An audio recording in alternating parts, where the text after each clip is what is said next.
Ibrahim Sani. Anda sedang menyaksikan debat Ketua Angkatan Muda Keadilan AMK.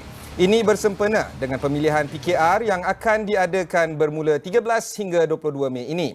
Saya perkenalkan dua bekas aktivis mahasiswa, Adam Adli Abdul Halim dan juga Fahmi Zainul, yang bertanding jawatan Ketua AMK. Mereka berdua akan menyertai debat AMK pada malam ini. Format debat AMK pada malam ini akan dibahagikan kepada 4 pusingan. Di pusingan pertama, kedua-dua pendebat diberikan masa 4 minit untuk memulakan sesi debat. Kemudiannya, di pusingan kedua, setiap pendebat diberikan peluang untuk mengajukan soalan kepada lawan masing-masing. Di pusingan ketiga pula, saya akan bertanyakan soalan-soalan yang telah dipilih daripada barisan pengarang Astro Awani kepada pendebat malam ini. Manakala di pusingan keempat, iaitu pusingan terakhir, kedua-dua pendebat diberikan masa untuk membuat penggulungan. Baik, saya mulakan dengan pusingan pertama. Adam Adli, apakah yang anda boleh tawarkan khidmat bakti anda sekiranya dilantik menjadi Ketua AMK?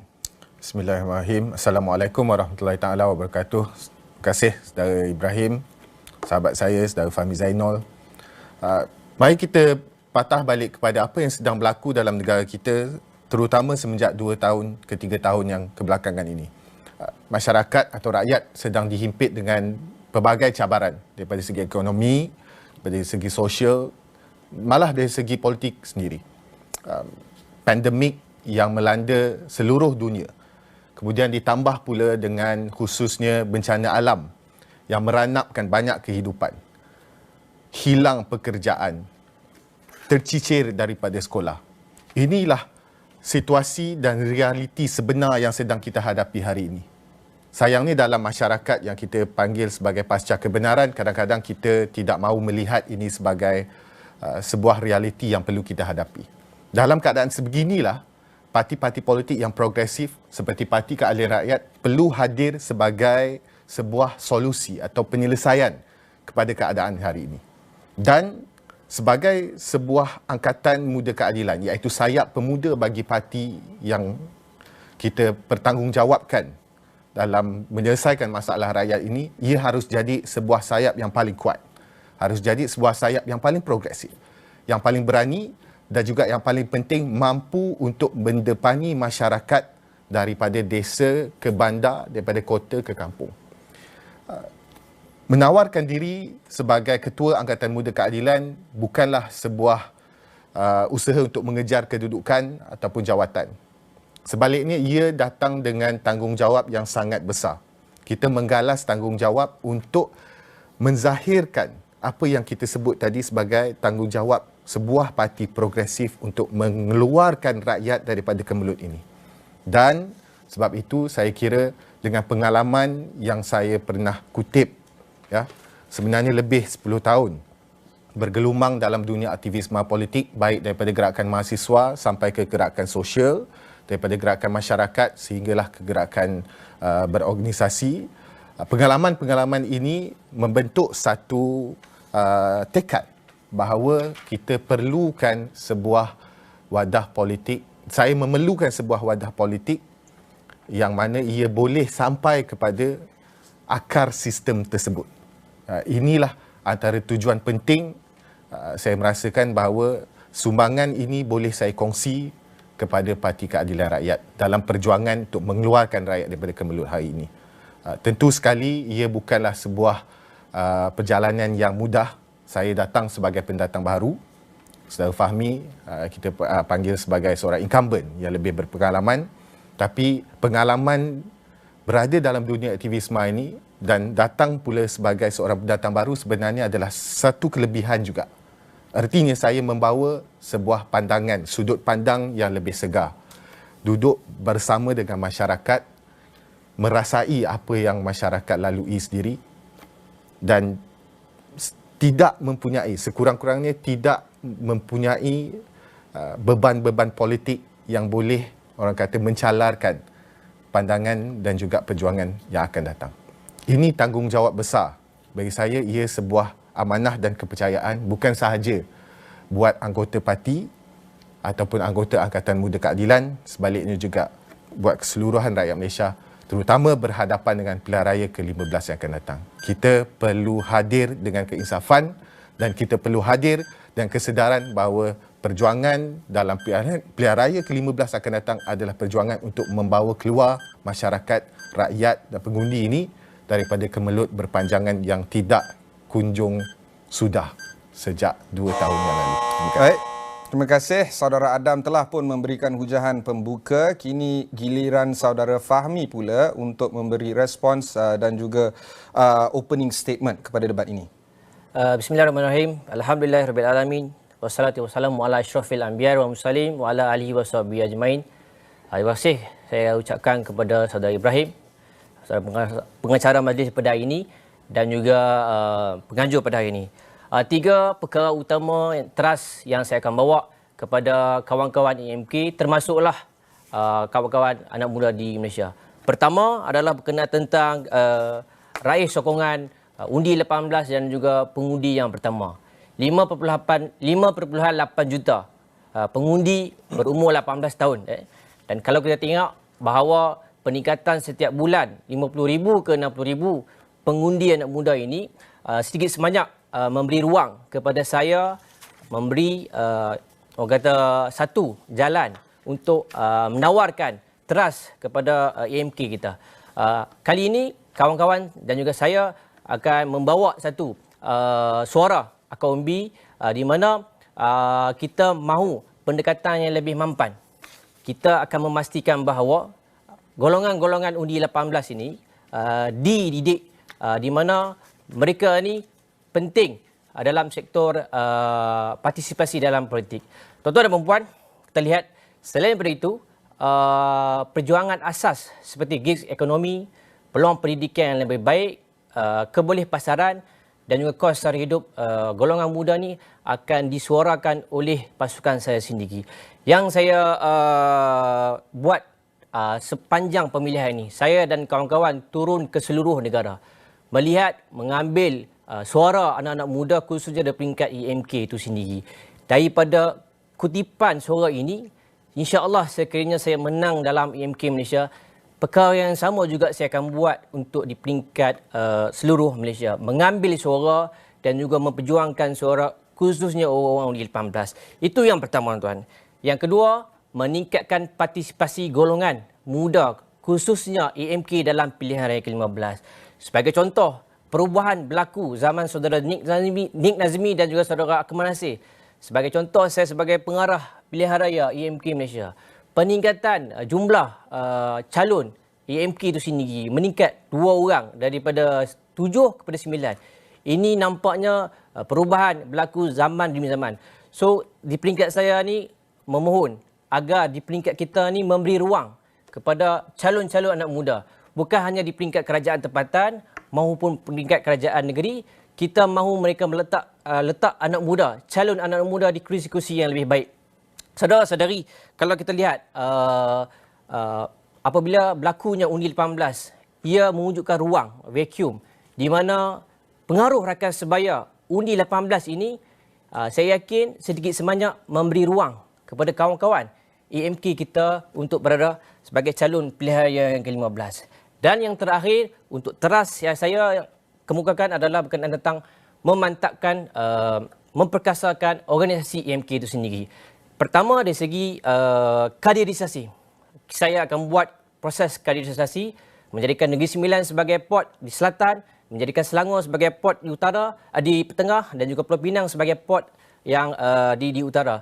Melatih kawan-kawan EMK untuk faham nilai reformasi, nilai pendidikan yang lebih baik. Selain itu, kita juga mahu melihat ekonomi EMK itu sendiri. Kita akan kumpul ke seluruh ahli majlis, ahli parlimen dan juga DUN untuk berfikir bagaimana zaman kami ini akan menjadi pencetus ekonomi untuk menjana dana-dana pergerakan EMK itu sendiri. Dan tuan-tuan, 3+1, kita lihat bagaimana kempen Ayuh Malaysia akan membuktikan bahawa EMK Ayuh Anak Muda ni menjadi platform yang terbaik, menjadi pilihan EMK sendiri. Pilihan EMK sendiri. Terima kasih kepada saudara Fahmi. Kita pun telah mendengar hujahan pembuka oleh kedua-dua pendebat hari ini, menandakan selesai sudah pusingan pertama. Kita berehat sebentar sebelum memulakan pusingan kedua.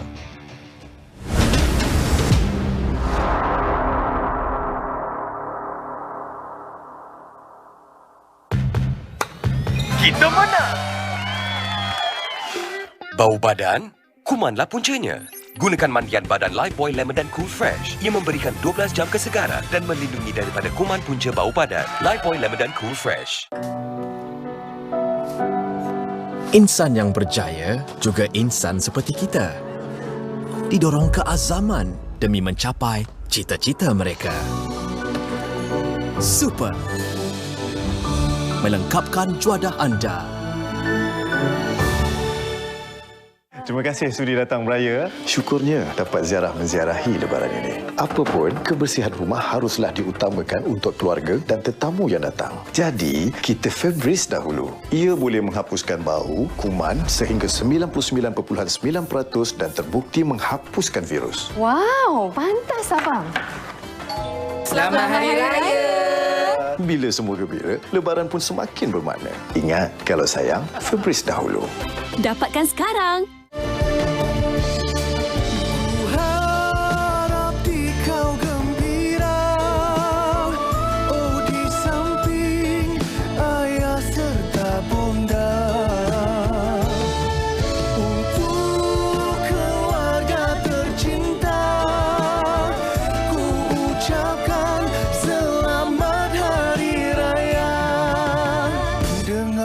Sayang laguku untukmu pengganti diriku. Semoga kau akan terhibur selalu di dalam suasana hari raya. Terimalah dengan rasa bangga.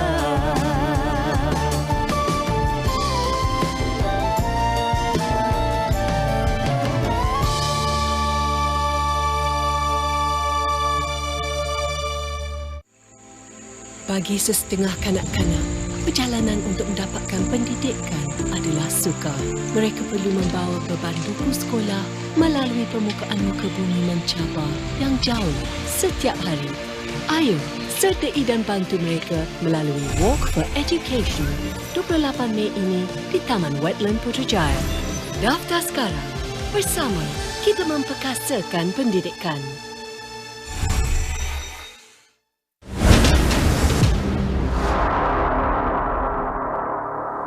Terima kasih untuk terus bersama kami di dalam debat Ketua Angkatan Muda Keadilan AMK. Di pusingan kedua ini, kedua-dua pendebat diberikan peluang untuk bertanyakan satu soalan kepada pihak lawan masing-masing dan pihak lawan tersebut perlu menjawab soalan tersebut dalam tempoh 3 minit. Kepada pendebat-pendebat kami, sila tanyakan soalan secara ringkas. Kita mulakan dengan saudara Adam. Silakan.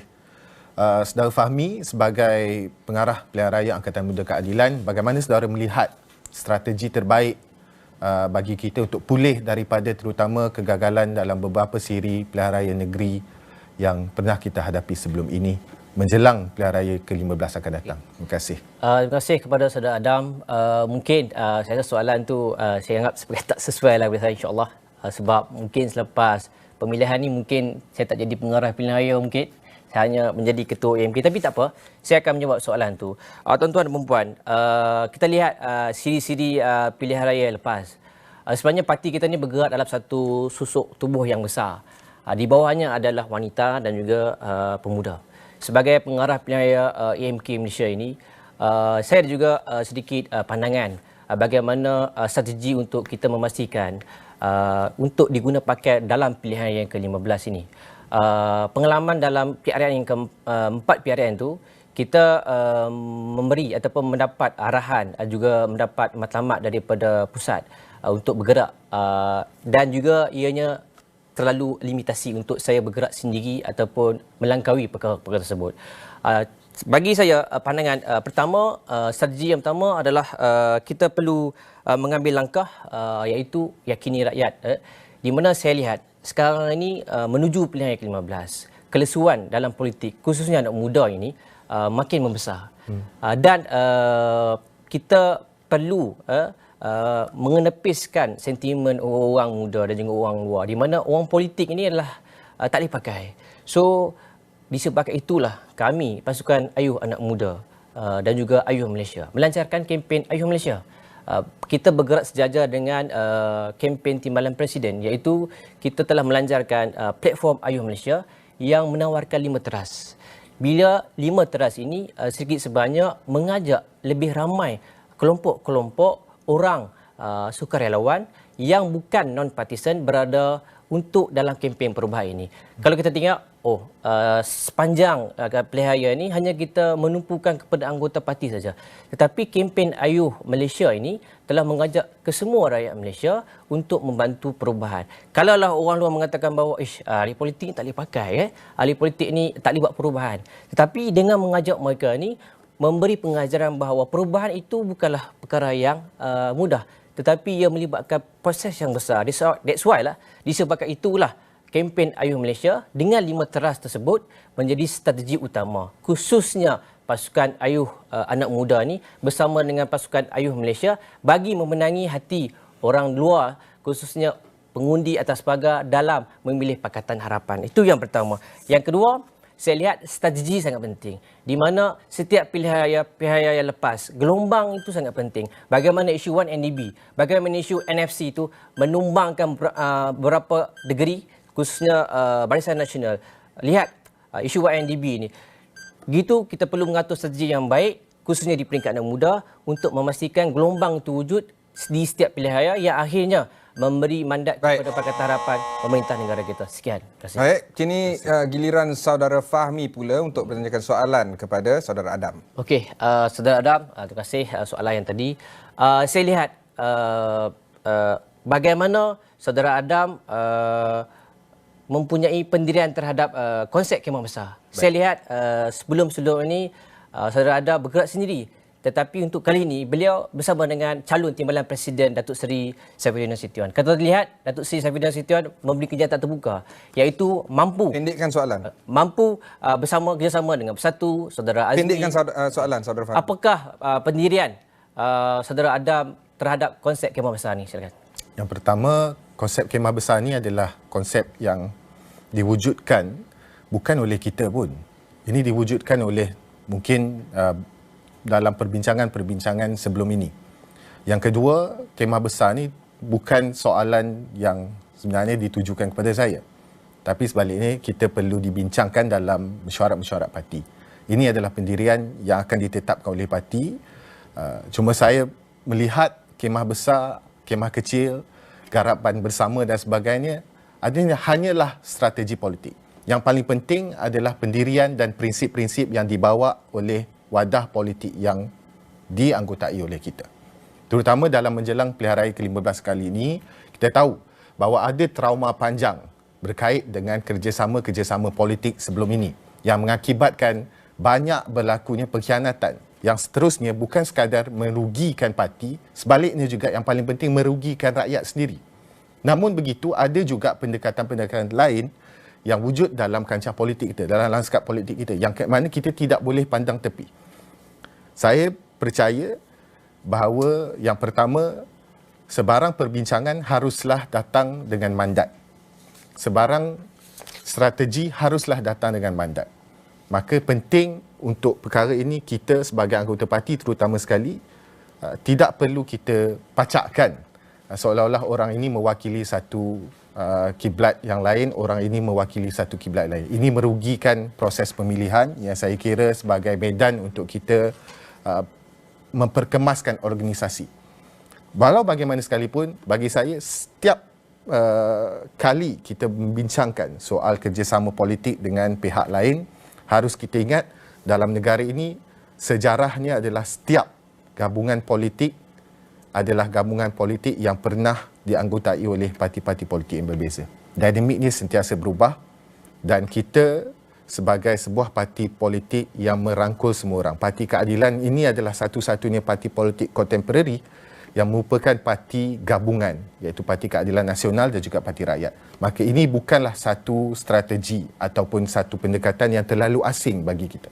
Tinggal lagi saya yakin dan saya percaya, saya setuju bahawa apapun perbincangan berkait dengan kerjasama politik selepas ini harus berdasarkan pada prinsip tidak boleh merugikan rakyat dan yang paling penting harus menjauhi unsur-unsur khianat. Kita tidak boleh mengulangi trauma sebelum ini dan kita percaya rakyat di luar maupun anggota parti sudah cukup bijak untuk menilai di mana kita nak letak hala tuju kerjasama politik kita. InsyaAllah dalam pilihan raya ke-15, saya yakin kalau kita berjaya perkemaskan organisasi, kita dapat bawa keluar hala tuju yang lebih baik berbanding dengan sebelum ini. InsyaAllah. Terima kasih saudara Fahmi atas soalan yang baik. Kedua-dua pendebat telah pun bertanyakan satu soalan kepada pihak lawan dan kami telah pun mendengar respon dari pihak-pihak kedua pendebat ini. Soalan-soalan yang ditujukan sangat bernas dan relevan. Kita akan teruskan debat ini di pusingan ketiga. Kembali selepas ini.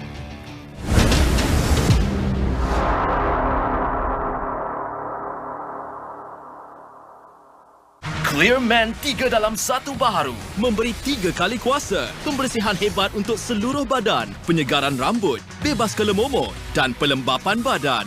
100% untuk lelaki. Clearman 3 dalam 1 baharu. Banyaknya darah. Kena tukar pad. Pad pendek sangat? Cuba Sophie Comfort Night. Pad terpanjang 42.5 cm. Tapul jauh belakang. Tidur lena sampai pagi dengan Sophie Comfort Night. Sophie. Jualan Riang Raya Maxis.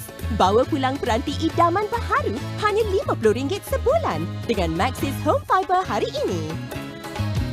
Sambutlah Aidilfitri dengan penuh kepelbagaian bersama GoShop. Pelbagai rangkaian produk eksklusif menanti anda. Koleksi terbaru buat persiapan raya. Kelengkapan untuk menyerikan rumah dan pelbagai hidangan dan juadah. Pelbagai tawaran hebat menanti anda. Gunakan kod GoShop35 dan GoShop15 untuk diskaun sehingga RM50. Saksikan rancangan khas setiap hari di GoShop Rumah, gaya dan baru dengan penampilan khas selebriti. Tonton dan beli di goshop.com.my. Salam Aidilfitri buat pelanggan Astro tercinta. Lebaran ini kita sambut sederhana. Wow, banyaknya tawaran Astro Rewards untuk semua. Kalau ada rezeki, menangi hadiah istimewa. Ni Sherry nak ajar caranya. Masuk ke page Rewards untuk tebus kod penyertaan. Lepas tu, pergi ke page peraduan dan jawab soalan. Mudah kan? Ikhlas dari Astro Rewards. Layari rewards.astro.com.my sekarang. Yang telus dan tulus bersama yang paling dipercayai. Suara Malaysia, segenap dimensi, bergema merentas platform. Seimbang, terkini, laporan khas dan eksklusif. Saksikan segmen Sinar Awani setiap hari 8 malam di saluran 501 Astro Awani. Astro Arena membuka tirai bagi Sukan C ke-31. 10 negara bakal berentak dalam usaha untuk ditamalkan sebagai yang terhebat di Asia Tenggara. Perlawanan bola sepak peringkat kumpulan. Semarak juara. Sukan C ke-31 secara langsung di Astro Arena dan Astro Go.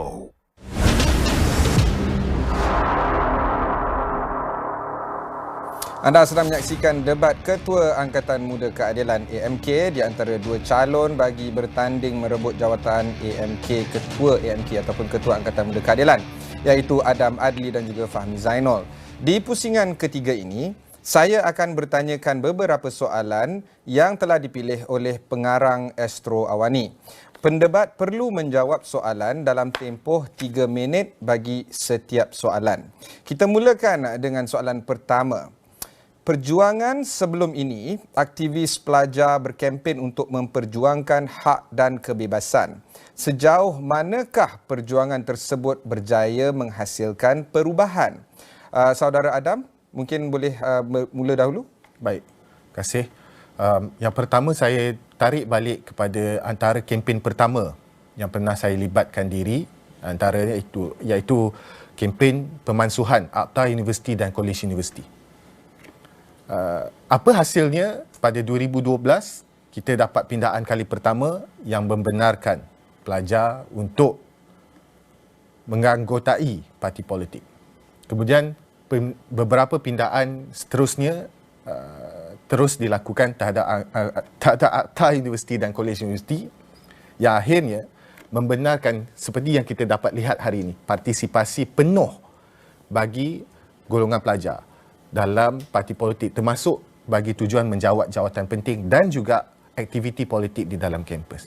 Yang kedua, disusuli pula dengan pemansuhan Perbadanan Tabung Pendidikan Tinggi Negara (PTPTN) dan juga selaras dengan pendidikan percuma. Kempen ini turut digerakkan ketika itu oleh saudara Rafizi dan beberapa yang lain. Hasilnya, walaupun kita boleh tengok dalam PRU yang ke-14, ia ditukar kepada RM4,000 ya, sebelum bayaran penuh, tetapi bertitik tolak daripada situ dan sehingga ke hari ini orang masih lagi membincangkan. Dan kita dapat tengok juga beberapa hasil yang baik, antaranya penyeneraian dalam sikris, juga travel ban, iaitu senarai hitam ya, perjalanan. Itu antara hasil yang kita dapat. Walaupun kita percaya kita masih boleh perjuangkan isu ini dengan lebih baik. Dan kita juga melihat kepada 2013, kalau saya ingat, Akta Hasutan. Yang ini saya kira sebagai salah satu pencapaian ataupun sebuah pengalaman yang paling besar bagi saya. Antara lainnya adalah disebabkan oleh kemenangan saya pada 2018 di Mahkamah Rayuan berhadapan dengan Akta Hasutan. Ia sekarang boleh jadi court ruling atau duluan dalam mahkamah yang insya-Allah boleh diguna pakai dalam kes-kes berkait dengan Akta Hasutan selepas ini. Jadi inilah antara perkara yang saya anggap sebagai, nak kata sumbangan, bukanlah sumbangan, tapi satu perkara yang dapat saya kongsikan, yang dapat saya harap dapat dimanfaatkan oleh golongan selepas ini, generasi selepas ini dan juga generasi saya sendiri. Dan ini juga jadi sebuah iltizam atau tekad untuk kita bawa dalam perjuangan menerusi parti politik selepas ini. Dan oleh track record inilah sekurang-kurangnya saya yakin bahawa masyarakat pengundi, rakyat di luar sana dapat menilai apa pendirian seorang Adam Adli dalam isu-isu yang berkait dengan masyarakat dan juga negara. Terima kasih. Terima kasih saudara Adam. Soalan sama saya tujukan kepada saudara Fahmi. Sejauh manakah perjuangan tersebut berjaya menghasilkan perubahan? Terima kasih. Ada dua kejayaan. Saya rasa mungkin yang pertama tu mungkin sedikit sama dengan saudara Adam. Saya pertama berkenaan tentang AUKU. Saya membantras ataupun melawan AUKU ni dalam konsep sebagai YDP MPP Universiti Melaya, iaitu Presiden PMUM, Persatuan Mahasiswa Universiti Melaya, yang dipilih secara sah dan keseluruhan di Universiti Melaya. Kita memperjuangkan hak autonomi dan juga memperjuangkan memasukkan AUKU itu sendiri. Di mana kita lihat sebagai persatuan yang sah, yang dipilih oleh pelajar, tidak mampu bergerak secara tersusun, disekat oleh beberapa akta yang saya rasa tidak logik. Misalnya mereka tidak boleh berhimpun lebih daripada lima orang yang perlu mendapat kebenaran daripada Chancellor. Kejayaan ini dapat direalisasikan sewaktu Pakatan Harapan Pemerintah, di mana pemansuhan Seksyen 15/2C ini telah membenarkan mahasiswa untuk secara sepenuhnya berpartisipasi dalam politik. Itu yang pertama, dalam isi yang pertama.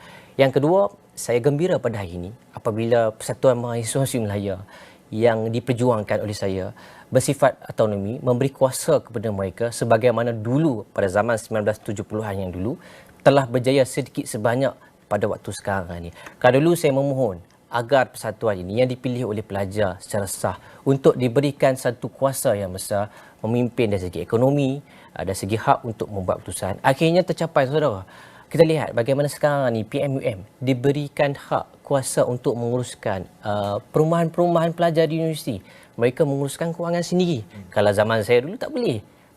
Dan mereka juga diberikan hak untuk meluluskan dana persatuan-persatuan pelajar di Universiti Melaya ni, di mana kalau dahulu tugasnya HCP, tetapi sekarang ni berbeza. Saya bersyukur perkara ini telah berjaya diperolehi. Yang kedua, tuan-tuan dan puan-puan, atas kapasiti saya kecil ini, apabila saya membawa Datuk Seri Anwar Ibrahim ke Universiti Melaya, tindakan tata tertib yang saya telah dikenakan, iaitu gantung 2 semester dan juga beasiswa JPA saya ditarik, telah menyebabkan perlawanan di peringkat saya dan juga kawan-kawan UM8 pada waktu itu. Kalau saya dapat tunjuk keputusan Mahkamah Tinggi Shah Alam di mana saya dan juga kawan-kawan Universiti Malaya 8 orang lawan dengan Universiti Malaya, di mana kes ini mahkamah telah menunjukkan bahawa tindakan yang dilaksanakan terhadap kami berlapan ini tidak sah, dan akhirnya keputusan mahkamah ini akan diguna pakai oleh pelajar-pelajar yang lain supaya mereka tidak dibungkamkan lagi oleh pentadbiran di universiti sini. Terima kasih. Terima kasih Saudara Fahmi. Soalan kedua adalah ini. Undi 18 dan suara anak muda dalam politik sangat besar. Bagaimanakah ini akan dilakukan sekiranya tuan-tuan dilantik menjadi ketua AMK? Baik. Mungkin Saudara Fahmi boleh mulakan. Terima kasih kerana memberi peluang kepada saya untuk menjawab soalan. Kalau lihat daripada sesi yang pertama dan juga sesi yang kedua, banyak saya menyentuh tentang undi 18. Di mana teras yang pertama yang saya bawa untuk memenangi hati anggota AMK itu sendiri dengan teras yang pertama, iaitu raih sokongan undi 18. Seperti yang saya tekankan pada awal tadi, insya-Allah sekiranya saya menang AMK Malaysia, saya akan buat sebagaimana pemilihan kali ini.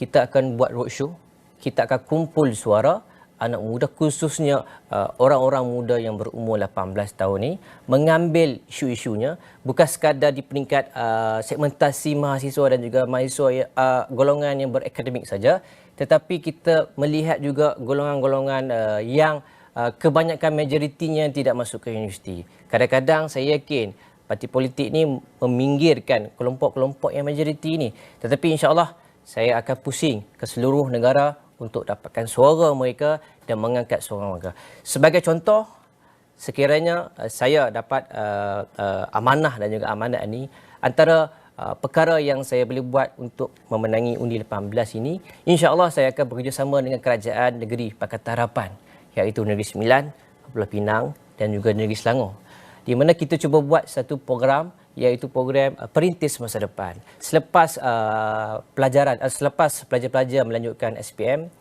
saya lihat zaman saya dulu pun selepas SPM terpinggir, kita tak tahu bagaimana masa depan kita. Sama ada saya nak masuk dalam bidang akademik ke, ataupun saya nak masuk dalam bidang TVET, ataupun saya nak masuk di bidang-bidang yang lain.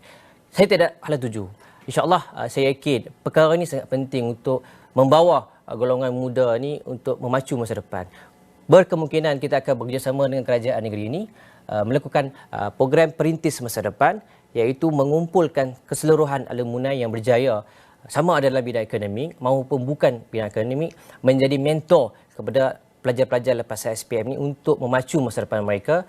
Bagaimana sama ada laluan untuk memilih akademik universiti luar negara, universiti dalam negara, sama ada macam mana nak apply beasiswa JPA ataupun beasiswa bank-bank negara, dan juga pelbagai lagi kemudahan yang telah dilalui oleh senior-senior ini. Kita akan kumpul keseluruhan mereka ini, duduk bersama dengan kerajaan negeri, fikir bagaimana kita nak melancarkan program Perintis Masa Depan anak muda ini, yang akhirnya bukan memikirkan anggota AMK sahaja, tetapi ianya memberi peluang. Saya rasa peluang yang pertama untuk menyusun atur masa depan, khususnya undi 18 ini, yang akhirnya sedikit sebanyak memberi skor lah kepada Kerajaan Negeri Sembilan, Kerajaan Negeri Pulau Pinang dan juga Kerajaan Negeri Selangor. Saya rasa itu contoh yang saya bakal laksanakan sekiranya saya menang bagi meraut undi 18 pada pilihan yang ke-15 ini. Baik, terima kasih Saudara Fahmi. Soalan sama saya tujukan kepada Saudara Adam. Undi 18 dan suara anak muda dalam politik. Bagaimana Saudara Adam akan melaksanakan sekiranya dilantik menjadi ketua AMK? Yang pertama, kita harus tengok kepada persoalan tentang undi 18 itu sendiri. Paling utama adalah kita memahami kenapa undi 18 itu dilaksanakan. Ada pandangan ataupun pandangan yang lebih jernih adalah untuk memberi suara dan juga kuasa politik kepada golongan muda, terutama lepasan sekolah. Kita yakin bahawa golongan ini sudah pun cukup matang dan cukup bersedia untuk melibatkan diri dalam pembuatan keputusan dan juga proses demokrasi negara ini. Setiap dasar yang dibuat oleh kerajaan harus mengambil kira suara dan juga pendapat oleh golongan ini. Kerana kita tak mahu apabila sesuatu dasar yang dibuat oleh kerajaan itu meminggirkan golongan-golongan yang terutama sekali berumur 18 tahun, iaitu golongan yang masih dalam proses pencarian identiti. Seperti yang saya Fahmi sebut juga tadi, mencari arah tuju, ya. Itu soal pertama. Soal kedua juga ada pandangan lain, iaitu ada pandangan politik yang menganggap sebagai undi 18 ini sebagai satu golongan yang tentu sekali akan undi kepada mungkin waktu itu Pakatan Harapan. Hari ini mungkin akan undi pada Barisan Nasional dan sebagainya. Kalau kita tengok kepada apa yang berlaku di negeri Johor, semua pandangan ini tidak benar. Ini pandangan yang dibuat hanya melalui assumption, melalui andaian. Jadi apa yang boleh kita lakukan dalam berhadapan dengan undi 18 ini adalah satu, memperkasakan program-program parti yang berkait dengan golongan muda. Yang kedua adalah menjadi sebuah pembuat dasar yang bukan hanya membuat dasar terkait dengan orang muda, tetapi juga terkait dengan masa depan orang muda tersebut. Erti kata lain, kita bukan hanya memikirkan dasar ataupun merangka dasar yang ada tarikh luput. Sebaliknya, dasar yang boleh memanfaatkan mereka ini sehinggalah kepada hujung hayat. Dasar tentang perumahan, dasar tentang pendidikan, dasar tentang pekerjaan. Kita tengok sekarang ini golongan muda kebanyakan terlibat dengan gig ekonomi. Sedangkan gig ekonomi ini kita tahu tidak ada ruang yang secukupnya untuk perkembangan dan juga yang kita sebut sebagai mobiliti sosial dan sebagainya. Jadi inilah cabaran-cabaran yang perlu kita hadapi, iaitu dasar yang kuat dan kukuh bukan hanya ketika mereka ini muda, tapi sebaliknya seumur hidup. Tanggungjawab parti politik bukan hanya menyasarkan kepada satu-satu demografi, tetapi memikirkan dasar yang lebih komprehensif. Ini pendekatan yang kita boleh adakan. Dan saya yakin Parti Keadilan Rakyat menerusi Angkatan Muda Keadilan ada kekuatan ini. Kita adalah parti reformasi, parti masa hadapan. Orang boleh yakini kita semua. Baik. Terima kasih kepada saudara Adam. Kita teruskan dengan soalan ketiga berkenaan dengan AMK dan jentera parti menuju kepada pilihan raya umum ke-15. Soalannya, bagaimanakah kuasa jentera ini dapat digemblengkan sebagai persediaan menghadapi PRU 15? Saudara Adam boleh bermula dahulu. Baik, Angkatan Muda Keadilan seperti yang disebut-sebut dalam beberapa pusingan sebelum ini adalah barisan hadapan buat parti. Barisan hadapan ertinya bukan hanya menjadi jentera yang memacak bendera ataupun menggantung banner, tapi juga menjadi pembuat keputusan dan juga penyumbang idea.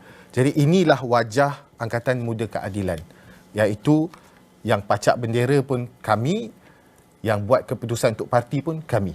Dasar yang datang daripada parti harus mengambil kira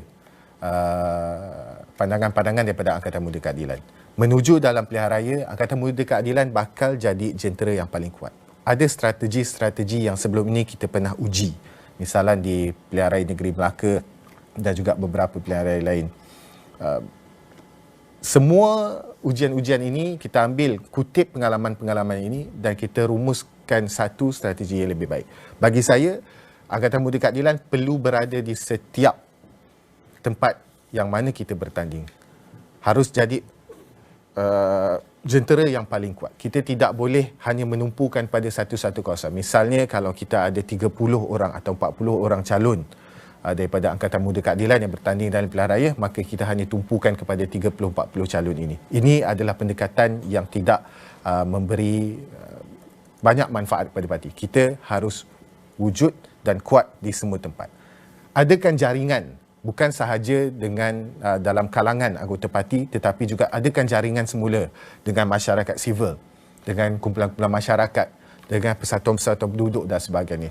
Orang muda, dia datang dengan semangat dan selalunya orang, kalau kita sentiasa bergaul dengan masyarakat, satu sifat masyarakat kita adalah mereka gemar melihat orang muda yang datang, rajin dan ingin memimpin. Kerana mereka merasakan inilah masa hadapan mereka. Dan ini approach yang kita datang dan masuk dalam pilihan raya bukan hanya dengan kita punya kumpulan, tetapi juga dengan adakan jaringan-jaringan yang lebih besar. Kita menang dalam 2008, kita menang 2013 dan tentu sekali kita menang besar pada 2018. Itu adalah hasil bukan sahaja kekuatan parti tapi keseluruhan rakyat. Tak kiralah di mana sekalipun mereka duduk. Dan terakhir saya ingat jentera parti sebagai Angkatan Muda Keadilan, inilah waktunya untuk kita tampilkan kreativiti dan idea-idea yang baru.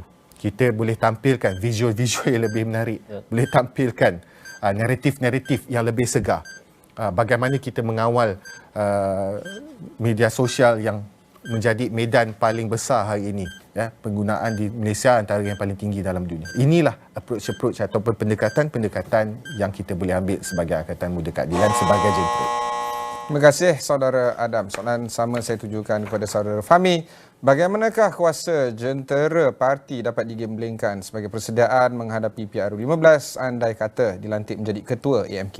Terima kasih kepada Tuan Moderator, Saudara Adam Adli. Soalan ini saya rasa soalan yang cukup baik bagi saya dan juga Saudara Adam. Tuan-tuan dan perempuan, kalau kita lihat seperti saya ungkapkan pada awal lagi, keadaan sekarang ni nampak lesuh, khususnya dalam politik negara kita. Kita boleh lihat bagaimana pilihan raya lepas, peratusan keluar mengundi sebenarnya menurun, saudara. Bukan hanya di kalangan orang muda, tapi ianya melibatkan kelompok-kelompok yang besar seperti golongan tua dan juga pengundi atas pagar. Tuan-tuan perempuan, seperti mana kempen saya di seluruh negara semasa pemilihan ini. Kita berkempen untuk kali ini bukan semata-mata untuk pemilihan parti. Tetapi sebenarnya ianya merupakan satu strategi untuk kita memenangi pilihan raya ke-15. Saya rasa idea Datuk Seri Anwar Ibrahim itu sangat baik apabila buat pemilihan awal, iaitu menggerakkan kawan-kawan kita yang sedang tidur ni, tuan-tuan.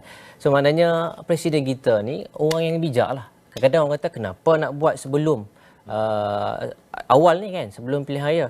Tapi idea tersebut adalah idea yang sangat bagus. Apa yang kita lancarkan berkenaan tentang kempen Ayuh Malaysia dengan 5 teras, ini menjadi senjata utama di peringkat pemuda dan juga di peringkat parti sendiri. Kita telah melancarkan aplikasi Cista, di mana di situ telah memastikan bahawa adanya sukarelawan mendaftar bagi menguatkan jentera parti. Bukan sekadar kita mengambil tanggungjawab di peringkat anggota kita, tapi dengan melancarkan kempen Ayuh Malaysia yang menawarkan 5 teras. Antaranya adalah berkenaan tentang perumahan mampu milik ataupun rumah mampu milik dan juga sektor makanan yang food security itu sendiri, memberi tawaran yang baik kepada masyarakat.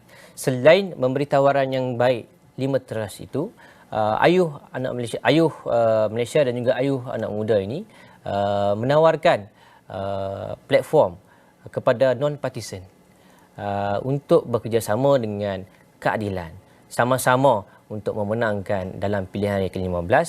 Tuan-tuan yang sekarang ni mengikuti live ini, bolehlah download apps Cista ni untuk menawarkan diri sebagai sukarelawan sempena pilihan raya ke-15. Kita bukan hanya sekadar bercakap di pentas debat ni, saudara Adam, bukan hanya dalam paper saja, tapi kita telah melancarkan benda ni dan tuan-tuan boleh tengok aplikasi tersebut dalam memastikan Pakatan Harapan menang.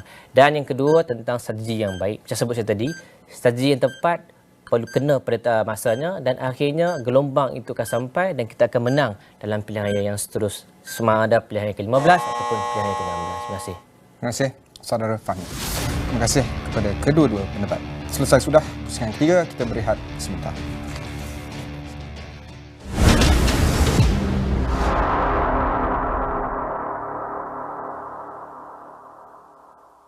Clearman 3 dalam 1 baharu memberi 3 kali kuasa, pembersihan hebat untuk seluruh badan, penyegaran rambut, bebas kelemomo dan pelembapan badan.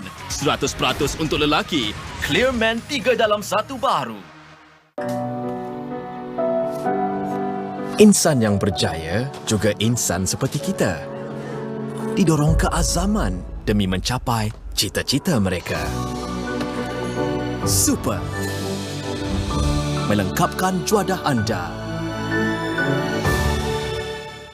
Terima kasih sudi datang beraya. Syukurnya dapat ziarah menziarahi lebaran ini. Apapun, kebersihan rumah haruslah diutamakan untuk keluarga dan tetamu yang datang. Jadi, kita Febris dahulu. Ia boleh menghapuskan bau, kuman sehingga 99.9% dan terbukti menghapuskan virus. Wow, pantas abang. Selamat Hari Raya. Bila semua gembira, lebaran pun semakin bermakna. Ingat, kalau sayang, Febris dahulu. Dapatkan sekarang. Ayo, kita harungi setiap cabaran dengan tenaga Red Bull Plus. Terus mara dengan semangat rasanya. Agar kita mara, membara dengan rasa hebat Red Bull Plus. Sekarang, mesti anda dah tahu yang Disney Plus Hotstar boleh di-stream terus ke TV melalui Astro Ultra Box. Jika anda sudah melanggan Pack Movies dan dah ada Ultra Box di rumah, mari saya tunjukkan cara untuk aktifkan agar anda boleh mula stream. Pergi ke astro.com.my/Disney, log masuk Astro ID anda dan aktifkan Disney Plus Hotstar. Anda hanya perlu masukkan nombor telefon bimbit sahaja dan tunggu untuk OTP diaktifkan. Tekan butang Home pada alat kawalan jauh, klik pada ikon aplikasi Disney Plus Hotstar dan pasangkan mana-mana program daripada aplikasi Disney Plus Hotstar. Anda akan dapat melihat kod 4 angka pada skrin TV. Pergi ke tv.hotstar.com menerusi telefon bimbit, log masuk dengan nombor telefon bimbit yang digunakan untuk pengaktifan dan masukkan kod 4 angka pada aplikasi Disney Plus Hotstar. Notifikasi akan muncul menunjukkan anda telah log masuk menerusi TV. Klik Start Watching dan stream rancangan terbaru dan terhebat. Jika anda memerlukan bantuan, sila hubungi kami untuk membantu anda.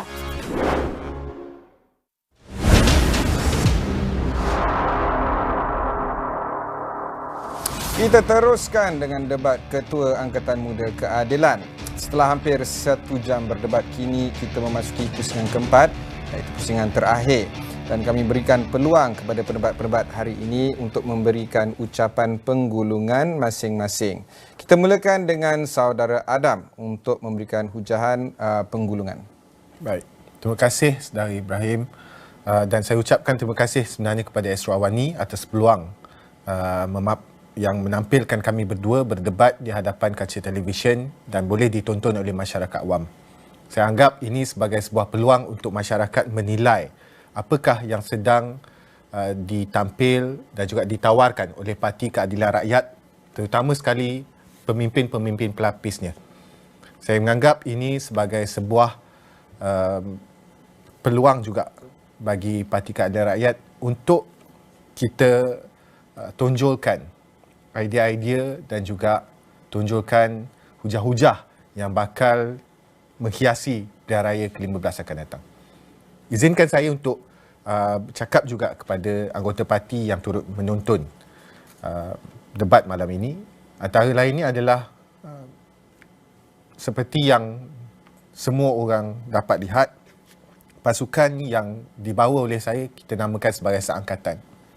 Isunya adalah apapun analisa terhadap keputusan-keputusan pilihan raya yang kita hadapi, apapun perkara yang kita jadikan alasan kepada beberapa kekurangan yang kita tanggung dalam pilihan raya yang lepas, antara punca utama kepada kegagalan kita sebenarnya berbalik kepada isu-isu pertembungan dan juga sedikit sebanyak perpecahan yang dilihat melanda parti kita. Inilah peluang pemilihan ini dipanggil untuk menyatupadukan sebenarnya semua orang kembali.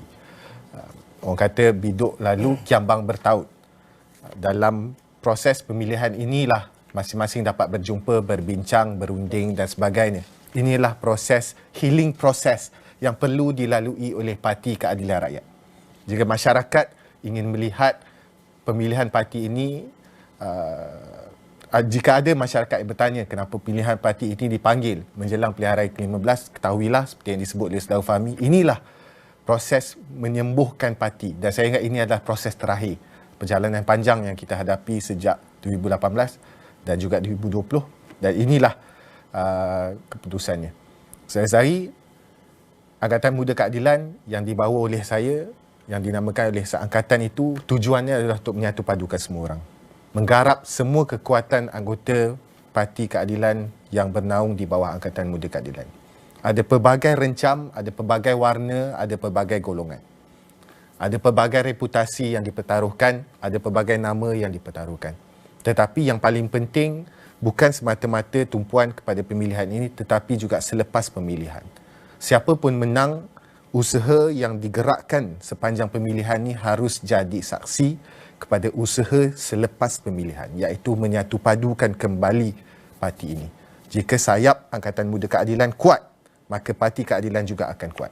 Apabila Parti Keadilan kuat, maka masyarakat di luar sana ada harapan yang dapat mereka berpaut apabila menjelang pilihan raya ke-15 akan datang. Kita berhadapan dengan pilihan raya yang bakal menjadi penentu bagaimana negara ini akan dicorakkan 10 atau 20 tahun akan datang. Jika, minta maaf saya jika terguris perasaan, tapi kalau kita teruskan dengan dasar kerajaan yang ada hari ini, maka kita khawatir kita tidak dapat bawa keluar rakyat daripada kemelut yang sedang dihadapi hari ini. Maka inilah peluang yang kita gunakan sepanjang pemilihan, dan saya ucapkan sekali lagi terima kasih kepada Astro Awani, dan saya ucapkan selamat maju jaya juga kepada sahabat saya, saudara Fahmi Zainul. Saya ucapkan selamat maju jaya kepada semua teman-teman yang bertanding di peringkat cabang dan juga di peringkat lain. Saya harap pemilihan ini dapat menyatupadukan kita semua. Terima kasih. Terima kasih, Saudara Adam. Kita berikan peluang kepada Saudara Fahmi untuk memberikan hujan penggulungan. Terima kasih. Saya ambil 8 minit ini sebagai waktu yang sangat berharga bagi saya. Saya nak respon sikit hujah-hujah daripada Saudara Adam daripada awal sampai akhir. Pertama, berkaitan tentang beliau ada mengungkapkan bahawa pengalaman beliau bersama masyarakat di luar itu sangat penting. Saya menganggap bahawa hujah tersebut telah merendahkan kawan-kawan EMK yang mana telah sertai EMK awal. Adakah kami yang memasuki parti ini tidak bersama rakyat ataupun tidak bersama masyarakat? Sedangkan kami ini bersama 24 jam ni mengabdikan diri bersama rakyat. Itu yang pertama. Dan juga saya lihat Adam tidak menjawab soalan saya. Saya masih menunggu soalan. Mungkin selepas ini, mungkin di kedai kopi mungkin boleh bercerita tentang pendirian beliau terhadap Khemah Besar. Benda ini sangat penting, Saudara Adam. Bagaimana saya sendiri berada dalam kerajaan negeri Pulau Pinang. Adakah Saudara Adam membenarkan kawan-kawan di Penang, di Selangor dan juga di Negeri Sembilan ini berkongsi bersama dengan kawan-kawan yang di luar Pakatan Harapan?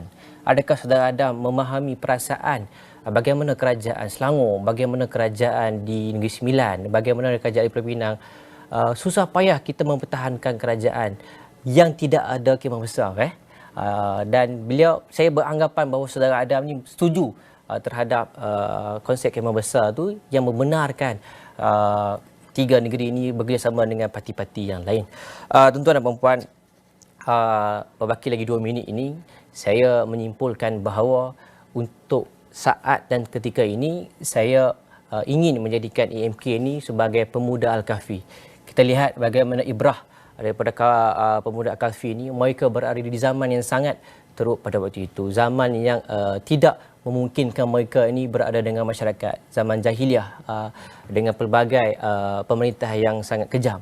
Di mana mereka pemuda ini mencari tempat perlindungan dan mereka ini mempunyai satu sifat untuk berubah ke arah kebaikan, membawa perubahan. Begitu jugalah saya ingin membawa EMK Malaysia ini bukan hanya sekadar reformasi sahaja, tetapi menjiwai secara islamisasi itu sendiri kepada kawan-kawan kita. Saya, Saudara Fahmi bin Zainul bersama kawan-kawan Ayuh Anak Muda Malaysia, 5 orang menawarkan diri bagi bagi pemilihan EMK Malaysia sesi 2022-2025. Fahmi bin Zainul, calon ketua EMK Malaysia, nombor 2. Timbalan saya, Saudara YB Chua Wekiat Adun Rawang, menawarkan diri sebagai calon timbalan ketua EMK Malaysia. Saudara Muhammad Izzuan Kasim, calon naib ketua EMK Malaysia yang pertama. Calon naib ketua EMK Malaysia yang kedua adalah Saudari Taira Hanim. Dan calon naib ketua EMK Malaysia yang ketiga adalah Saudara Prasad. Beliau, kami berlima memohon rayuan, sokongan dan juga pertolongan kepada keseluruh anggota EMK Malaysia untuk mengundi kami pada sesi pemilihan kali ini. Termasuklah saya juga memohon rayuan kepada ketua-ketua cabang di seluruh negara yang terdiri daripada 270 cabang. Saya harap dengan sesi pendapatan ini, sesi pengenalan diri pasukan kami ini dapat menang dalam pemilihan kali ini. Terakhir bagi saya nak ucapkan terima kasih dan tanya kepada Presiden kita, Datuk Seri Anwar Ibrahim, kerana kedua-dua pemilihan, sesi yang lepas dan sesi yang sekarang ini telah menobatkan beliau masih relevan dalam kalangan anak muda dan juga dalam kalangan seluruh rakyat Malaysia, dan saya mendoakan beliau agar berjaya memimpin kita pada masa akan datang bagi memenangi pilihan raya yang ke-15. Sekali lagi saya ucapkan terima kasih kepada penganjur dan juga saudara Adam Adli kerana bersama saya pada pagi ini. Terima kasih. Terima kasih saudara Fahmi. Baik, hujan penggulungan daripada kedua-dua pendebat kami tadi menandakan selesainya debat ketua AMK pada malam ini. Dua bekas aktivis mahasiswa Adam Adli dan juga Fahmi Zainal akan bertanding merebut jawatan ketua Angkatan Muda di pemilihan PKR yang akan diadakan bermula 13 hingga 22 Mei ini. Ikuti berita ini di saluran 501 Astro Awani. Saya Ibrahim Sani, terima kasih bersama kami dan teruskan bersama Astro Awani. Assalamualaikum.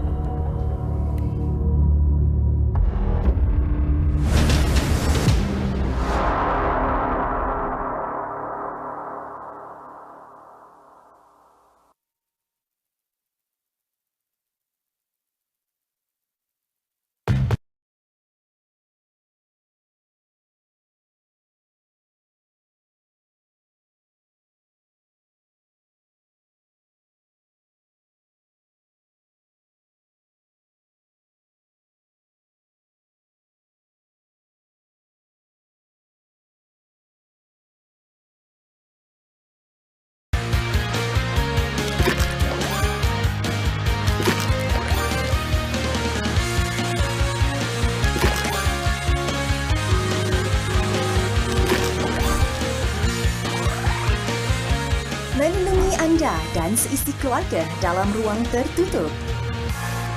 Panasonic. Jualan Riang Raya Maxis. Bawa pulang peranti idaman baharu hanya RM50 sebulan dengan Maxis Home Fiber hari ini. Mei ini, kepelbagaian pilihan untuk anda. Saya nak buat sekolah dekat kawasan ini. Niat murni demi masyarakat. Selamat datang ke Megasa Academy. Belajar dan berhibur. Jadi ada bukan jadi or not? Aktiviti rasa, iktibar dan pengajaran. Adakah mereka dibawa mengikut nanti?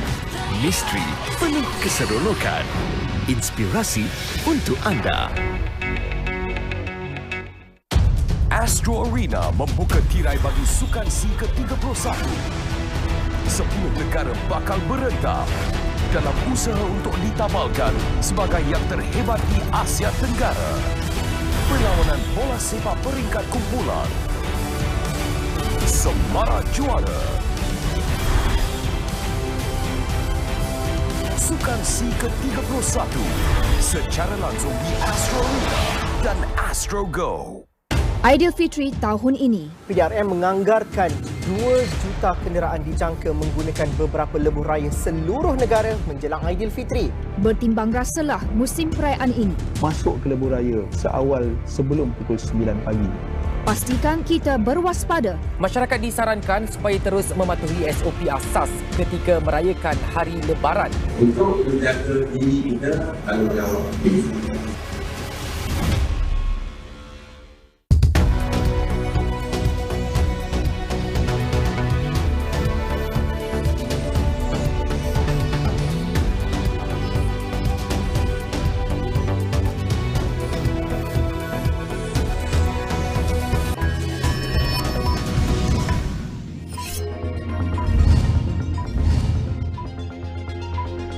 Skuad terjun negara sumbang pingat emas ke-6 pada Selasa dalam Tamasya Sukan C ke-31 Vietnam 2021.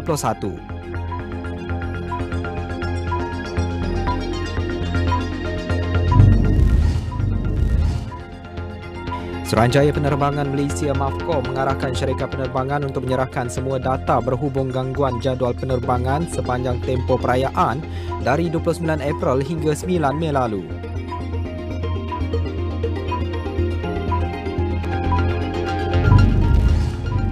Bangunan Wisma Negeri Melaka terpaksa ditutup 4 hari sehingga Jumaat ini selepas berlaku kebakaran sehingga menyebabkan banjir di bangunan 5 tingkat itu.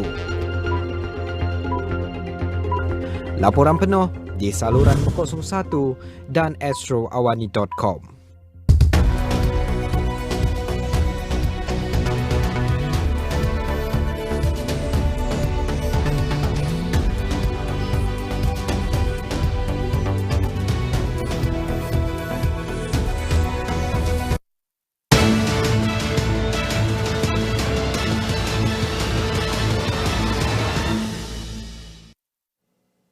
Salam sejahtera dan selamat hormat, anda bersama saya Nixon Nyambar dan pada jam ini kami membawakan kepada anda perbincangan dan juga diskusi yang mana bagi anda yang mengikuti Astro Awani, sebentar tadi kami ada siarkan satu program khas iaitu debat Ketua Angkatan Muda Keadilan AMK yang mana kita menyaksikan dua pemimpin muda iaitu Adam Adli Abdul Halim dan Fahmi Zainul berdebat, melontar pandangan, membahaskan idea mengenai pelbagai perkara yang menyentuh mengenai kepimpinan, cerahan idea dari perspektif abad baharu, PRU15, perkara yang menyentuh kepada sistem kepimpinan Parti Keadilan Rakyat PKR dan tidak lupa juga mengenai kebajikan rakyat. Dan perdebatan ini bukan sahaja menjadi titik tolak kepada amalan demokrasi yang telus, malah menjadi titik permulaan kepada perdebatan yang sihat yang mana setiap individu, khususnya pemimpin akar umbi diberi peluang untuk menyuarakan pendapat, berkongsi pandangan dengan mengambil kira suara rakyat di atas pentas yang sama.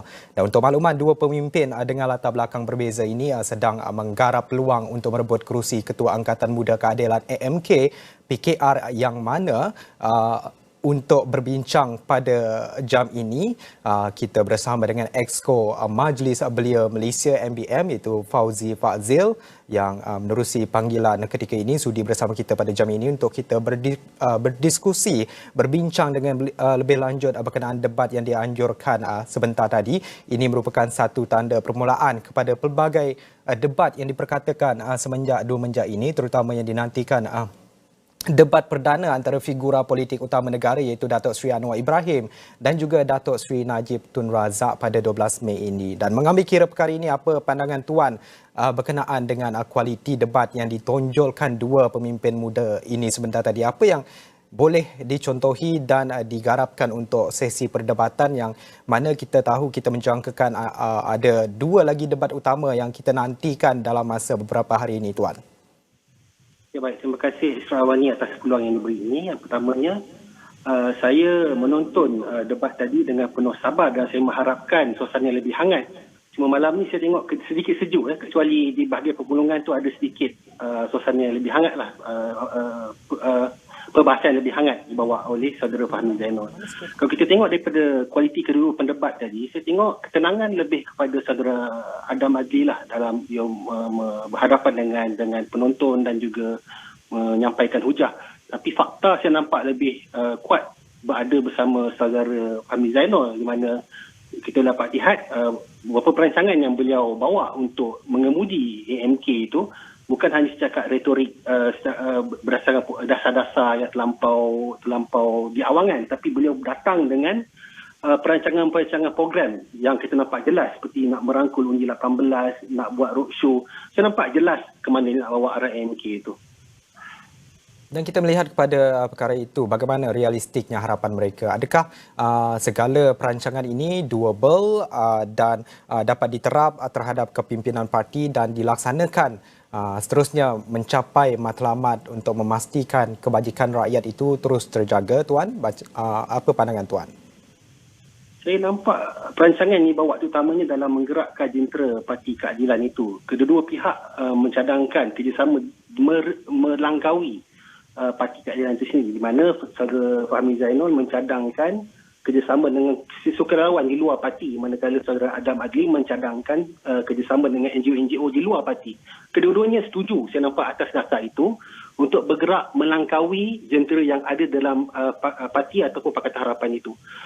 Dan saya nampak ini tidak mustahil kalau kita tengok dalam PRU14 dan 13 sebelum ini yang memenangkan Pakatan Pembangkang Perkhidmatan Harapan dan Pakatan Rakyat sebelum ini adalah kerjasama dengan jentera-jentera di luar parti seperti masyarakat sivil dan juga orang perseorangan yang tidak terikat dengan parti itu sendiri.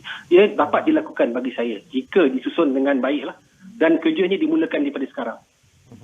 Dan jika kita melihat kepada kedua-dua figura ini merupakan belia yang kita tahu mempunyai latar belakang berbeza dan juga mempunyai latar belakang yang cukup sama untuk mereka naik, iaitu mereka bermula daripada universiti yang mana mereka juga lantang bersuara, juga berani untuk bercanggah dengan idea serta pendirian sebuah sesuatu pihak, dan untuk mendapatkan menggalas tugas sebagai Ketua Angkatan Muda Keadilan AMK ini pasti ada pelbagai cabaran, namun ketika ini kita ingin melihat apa yang diperlukan oleh belia dan apa yang perlu dilakukan oleh beliau untuk memastikan segala cabaran yang didepani ini bukan sahaja di peringkat parti tetapi di luar juga dapat dilakukan transformasi ataupun perubahan untuk memastikan sistem kepimpinan di peringkat parti ini dapat berjalan dengan lancar.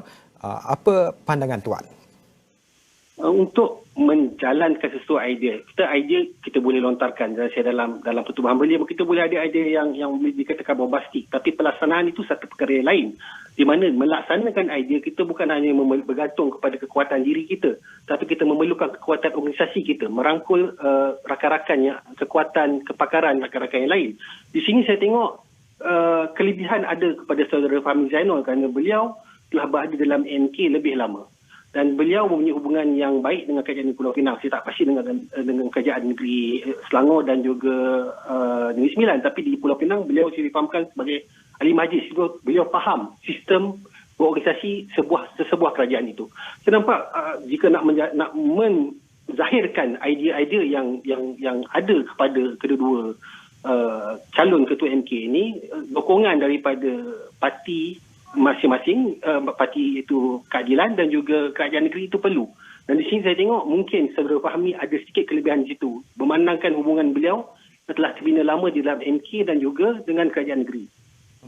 Itu kita melihat daripada segi sokongan parti terhadap calon-calon yang bakal berebut pada kerusi teraju utama kepada kepimpinan belia di parti PKR ini, dan melalui debat yang diadakan ini juga, selain tawaran yang disebut oleh dua pemimpin ini, apa penambahan lain yang dapat dibuat untuk memperkukuhkan lagi sayap pemuda keadilan ini? Seperti saya katakan, yang pertama, sayap pemuda, sayap belia, mana-mana pertubuhan belia ke atau politik, dia perlu garang lah. Itu syarat utama. Kalau kita tengok pemimpin AMK sebelum ini, seperti Saudara Ezam ataupun Samsul Iskandar, membawa satu sosok karakter yang tegas dan lantang. Saya masih belum melihat karakter itu dalam kedua-dua calon ini. Mungkin sedikit garang lah kalau tengok tadi, Saudara Fahmi itu ada sikit garang di hujung-hujung tu. Dan saya rasa itu karakter yang diminati oleh golongan belia, terutamanya kata watak hero, watak garang, lantang. Saya rasa watak itu perlu ditonjolkan untuk menarik golongan-golongan muda ini untuk bersama mereka.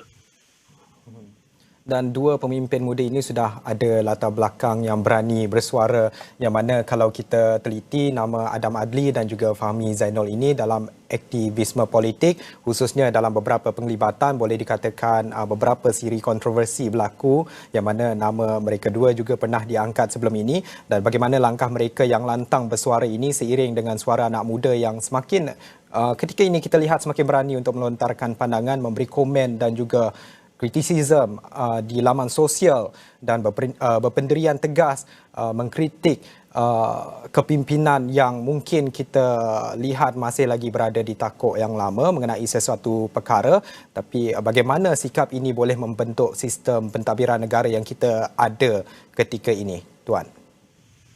Keberanian itu sebagai contoh lah, kerana siapa yang menang mereka akan mengetahui golongan belia dalam keadilan. Sudah pasti mereka akan menjadi contoh ikutan. Dan latar belakang mereka itu dalam gerakan mahasiswa, di mana kedua-duanya telah membuktikan keberaniannya. Adam Adli berhadapan dengan Al-Tahsutan, manakala Fahmi Zainul berhadapan dengan AUKU, dan kedua-duanya menunjukkan semangat yang besar walaupun digantung ataupun kedua-duanya digantung.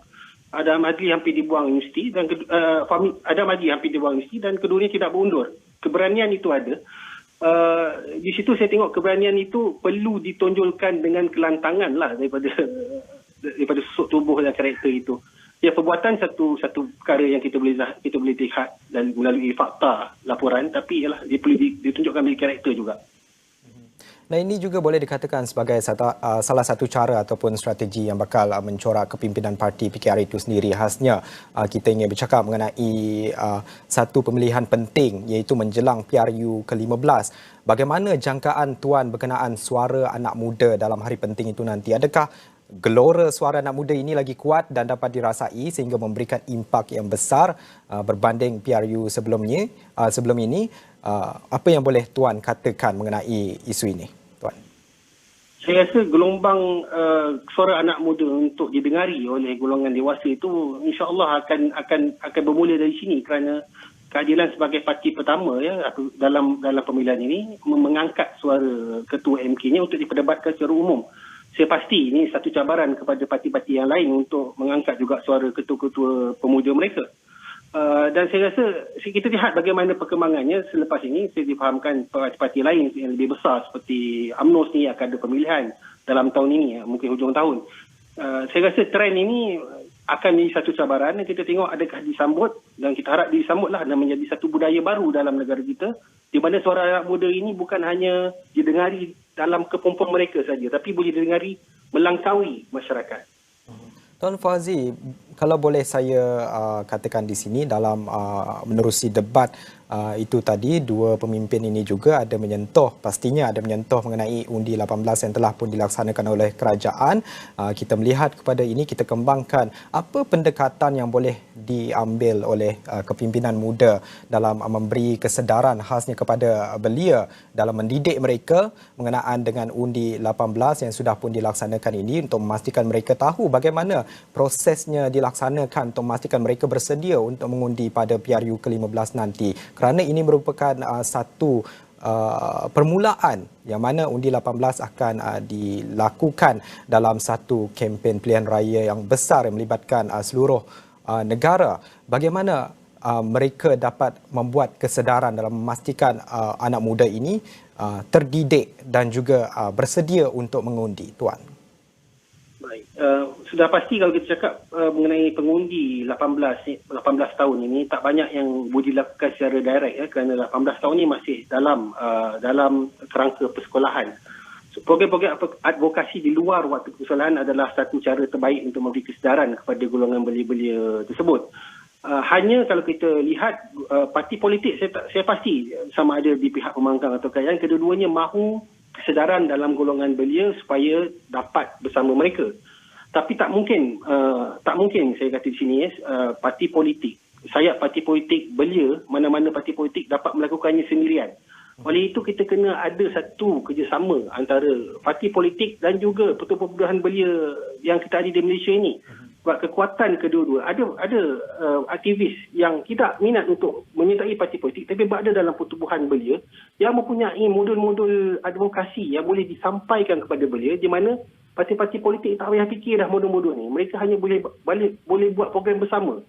Di situ saya tengok kerjasama merentasi parti politik dan juga masyarakat sivil ni lah, terutamanya pertubuhan belia, perlu digerakkan untuk mendekati golongan undi 18 kerana kekuatan kedua-duanya dapat merangkum lebih luas cakupan undi 18 itu. Baik, itu pandangan yang disuarakan oleh Fauzi Fazial yang merupakan Exco Majlis Belia Malaysia. Kita menyaksikan debat di antara dua figura pemimpin belia dalam parti PKR itu sendiri, yang mana menjelang kepada pemilihan PKR yang akan dilaksanakan ataupun dilakukan pada Jumaat ini. Ini adalah merupakan debat pertama yang kami di Astro Awani siarkan ataupun bawakan. Tumpuan kini juga pastinya tertumpu pada debat perdana antara sosok politik tanah air melibatkan Datuk Seri Najib Tun Razak dan Datuk Seri Anwar Ibrahim pada 12 Mei ini, iaitu pada jam 9 malam. Selain itu juga esok debat berani semuka antara Datuk Seri Saifuddin Nasution dan Rafizi Ramli, Rabu 11 Mei 2022 pada jam 3 petang.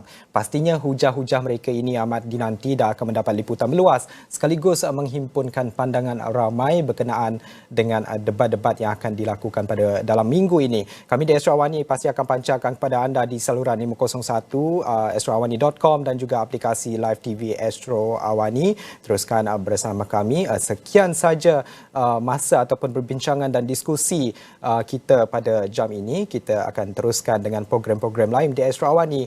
Saya Nick Senyambar. Selamat hormat.